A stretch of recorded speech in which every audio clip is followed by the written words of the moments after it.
नमस्कार, मैं आपका दीपक शर्मा। बिहार विधानसभा चुनाव 2025 के नतीजे आ रहे हैं। इन चुनावों के दौरान एक रैली में प्रधानमंत्री मोदी ने कहा था कि क्या आज के समय में भी लालटेन की ज़रूरत है क्या, और ऐसा ही हो रहा है। नीतीश का तीर लालू की लालटेन पर बिहार में भारी पड़ता नजर आ रहा है, और कई ऐसे कारण रहे कि यह चुनाव तेजस्वी के लिए एक पहेली बन गया। इन्हीं कारणों की हम बात करेंगे कि सीट बंटवारे से लेकर महागठबंधन में महाखींचतान नजर आई थी। 2020 के विधानसभा चुनाव में कांग्रेस का महागठबंधन में स्ट्राइक रेट 27% के लगभग रहा, लेकिन इस बार वह 20% से भी नीचे रहता हुआ नजर आ रहा है।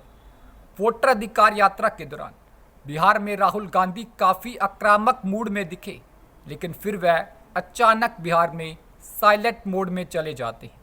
बिहार में तेजस्वी यादव को चाहे सीएम फेस बनाया गया, लेकिन ऐसा माना गया कि वह काफ़ी देरी के बाद लिया गया फैसला था। महागठबंधन की प्रेस कॉन्फ्रेंस में जो पोस्टर दिखे उसमें तेजस्वी यादव दिखे, लेकिन राहुल गांधी का चेहरा उसमें नहीं दिखा। दूसरा कारण यह रहा कि तेजस्वी यादव द्वारा इन चुनावों में 52 यादव उम्मीदवारों को टिकट दिए गए थे। कारण यादव वोट बैंक को साधना चाहते थे तेजस्वी यादव, लेकिन इसी फैसले ने जातिवादी छवि को मजबूत कर दिया और गैर यादव वोट बैंक तेजस्वी यादव से दूर होते चले गए।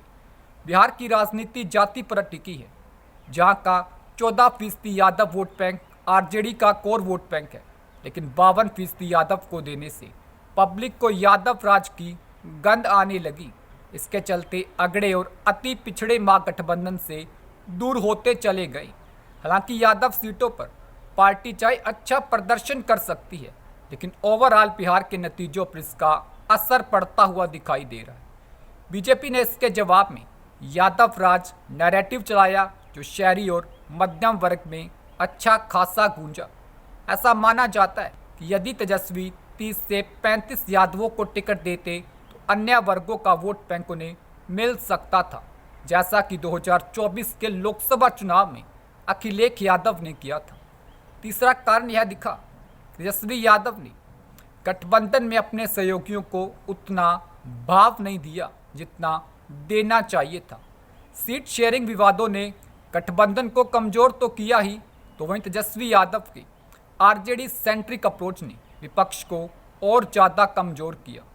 कांग्रेस ने गारंटी मैनिफेस्टो पर जोर दिया, लेकिन तेजस्वी यादव ने नौकरी देंगे को प्राथमिकता दी। इतना ही नहीं, तेजस्वी ने महागठबंधन के घोषणा पत्र को तेजस्वी प्रण रखकर सबको पीछे कर दिया। रैली में भी राहुल गांधी की तस्वीरें कम तो तेजस्वी यादव की तस्वीरें ज़्यादा दिखती थी। चौथा कारण यह बना कि महागठबंधन की मुस्लिम प्रस्त छवि बन गई थी। मुस्लिम बहुल सीटों पर तो आरजेडी यहाँ महागठबंधन की जीत दर्ज होगी, ऐसा माना जाता था, लेकिन इसका नुकसान बिहार में आरजेडी को हुआ। कारण यह रहा कि खुद यादव जाति के वोट बैंक आरजेडी को कई जगह पर नहीं मिले।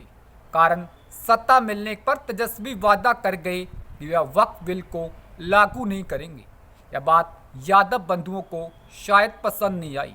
बीजेपी ने लालू यादव के सदन में वक्फ बिल के खिलाफ दिए गए भाषण को खूब वायरल करवाया, जिसका फायदा भी ने चुनावी समय में मिला। पांचवा कारण यह रहा कि किसी भी प्रदेश की जनता आपको या किसी पार्टी को तभी वोट देगी जब आप अपने किए हुए वादों को पूरा करने का भरोसा जनता को देते हैं। जैसा कि एनडीए सरकार द्वारा चुनावों से पहले ही महिलाओं के खाते में 10-10 हज़ार रुपये डाले गए, और ऐसा माना जाता है कि महिलाओं का एक बड़ा वोट बैंक शायद एनडीए के पक्ष में गया है। लेकिन तेजस्वी यादव अपने वादों का पूरा ब्लूप्रिंट नहीं दे पाई। हर घर को एक सरकारी नौकरी, पेंशन, महिला सशक्तिकरण, शराबबंदी की समीक्षा करने जैसे वादे तो किए गए, लेकिन उनके क्रियान्वयन को लेकर कोई ठोस रोड मैप जनता के सामने नहीं रख पाए। हर घर को सरकारी नौकरी देने का सवाल वह खुद इसका जवाब तक नहीं दे पाए। बस सिर्फ कहते चले गए कि 2 दिन बाद ब्लूप्रिंट आ जाएगा, पर चुनाव बीत जाने के बाद भी वह दिन कभी नहीं आया। यह कारण हमें लगे जो तेजस्वी यादव की पराजय का कारण बने। इसके अलावा आप भी अपने कारण कमेंट बॉक्स में ज़रूर शेयर कर सकते हैं।